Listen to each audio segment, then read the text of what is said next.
Saviez-vous qu'avec la pollution, les ours blancs seront bientôt tout noirs? Ah ouais? Pas sûr. Bon, ok. Plus sérieusement. En été 2018, le professeur Molchanov sillonne les mers arctiques.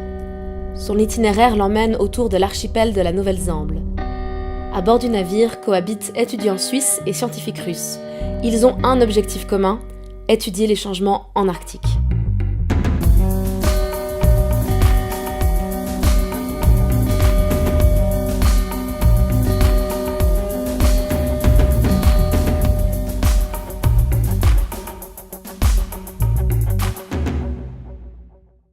On a parlé dans la vidéo précédente du CO2 et de son absorption par les océans. C'est un gaz qui est très médiatisé, mais il n'est pas le seul à avoir des effets néfastes sur l'environnement.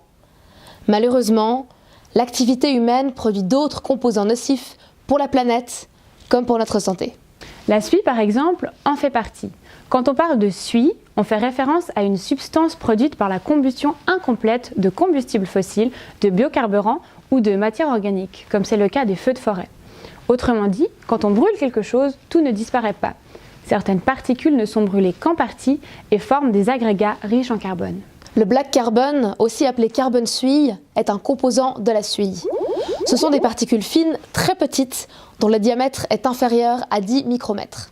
Ce qu'il faut savoir, c'est que les particules de black carbone ont la capacité de se déplacer dans l'atmosphère. Дело в том, что частицы именно черного углерода, они имеют очень маленький размер, они являются мелкодисперсными. Как известно, на нашей Земле существует глобальная циркуляция воздушных масс, и они свободно с потоками воздуха могут переноситься до 2000 километров, на расстояние до 2000 километров, и, собственно, оседать, чего мы боимся, на ледниках, на снежниках. On sait maintenant que le black carbon se déplace. Mais il nous reste à comprendre comment il est produit. Autrement dit, d'où vient-il? Ça dépend vraiment des endroits. Par exemple, où on était déjà très proche de la Terre et on peut faire le lien entre les industries peut-être ou par exemple avec les compagnies pétrolières qui agissent dans cette région. En résumé, dans l'Arctique russe, les émissions de black carbone proviennent en majorité de l'extraction de gaz et de pétrole. En deuxième position, on trouve le secteur de l'énergie. Ce n'est pas très étonnant, puisqu'on parle d'une région très froide. Les bâtiments sont donc gourmands en chauffage. Et il ne faut pas oublier non plus qu'ici, il fait nuit plusieurs mois par année. Il faut beaucoup d'énergie pour alimenter en électricité les villes du Nord. Cette région est très fragile et aussi avec le réchauffement climatique, on doit protéger l'environnement dans l'Arctique. Car oui, ces polluants ont des effets sur l'Arctique. On l'a vu, les particules de black carbone se déplacent dans l'atmosphère et peuvent voyager durant quelques semaines. Le problème, c'est que lorsque ces particules se déposent sur les glaciers, elles les font fondre plus rapidement. Pourquoi? Parce que ces particules sont noires et que le noir retient la chaleur. C'est comme quand vous portez un t-shirt noir durant une journée ensoleillée. Vous aurez beaucoup plus chaud que si vous portiez un t-shirt blanc. Eh bien, c'est la même chose pour les glaciers. Ils fondent plus vite lorsqu'ils sont recouverts de particules noires. Et les particules de black carbone réchauffent également l'atmosphère. Lorsqu'elles sont en suspension, elles absorbent la lumière du soleil et génèrent de la chaleur. Et c'est pas tout. En plus d'avoir un impact néfaste pour l'environnement, les particules de black carbone sont aussi dangereuses pour la santé humaine.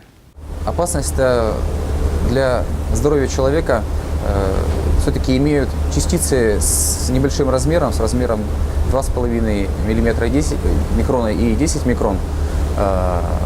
Они, как правило, считаются опасными по той причине, что они глубоко проникают в легкие и задерживаются внутри человека, и тем самым вызывают обострение респираторных заболеваний. Дети и младенцы еще больше подвержены этим загрязнениям, потому что они ввиду более высокой физической активности и других различных факторов. Il paraît donc urgent de supprimer ou au moins réduire les émissions de black carbone. Mais alors, comment doit-on s'y prendre? Это очень скользкая тема на самом деле. потому что дизельные двигатели, они являются основными энергетическими установками на судах, основными энергетическими установками в удаленных населенных пунктах, где необходима электрическая энергия. И говорить о том, что мы сможем избавиться от дизельных генераторов и дизельных двигателей, пока не представляется возможным. Можно переходить в местах, где это возможно, на использование газотурбинных установок, да, но это потребует использования более чистых топлив, использования сжиженного природного газа. Если уж говорить об установках дизельных, то возможно снижение выбросов частиц углерода за счет внедрения, например, сажевых дизельных фильтров. De nombreux scientifiques estiment que le black carbon est le deuxième plus grand contributeur du réchauffement climatique après le CO2. Donc réduire les émissions de black carbon représenterait la stratégie la plus rapide pour ralentir le changement climatique. Si les émissions de black carbon étaient supprimées, on pourrait observer rapidement les effets de cette élimination. Le CO2 a des effets sur le long terme. Si on commençait maintenant à réduire les émissions de dioxyde de carbone, on verrait les effets dans 10 ans seulement. Alors que limiter les émissions de black carbone maintenant permettrait des résultats très rapides, en quelques saisons déjà. Cela s'explique par le fait que les particules de black carbone ont une durée de vie très courte. Elles ne restent que quelques semaines dans l'atmosphère. Sans aller jusqu'à une suppression complète, on pourrait commencer par réduire les émissions de black carbone en utilisant un autre carburant que les combustibles fossiles par exemple. Ce serait un premier pas important vers un ralentissement du changement climatique. Les combustibles fossiles, le black carbone et la fonte des glaciers, tout est lié.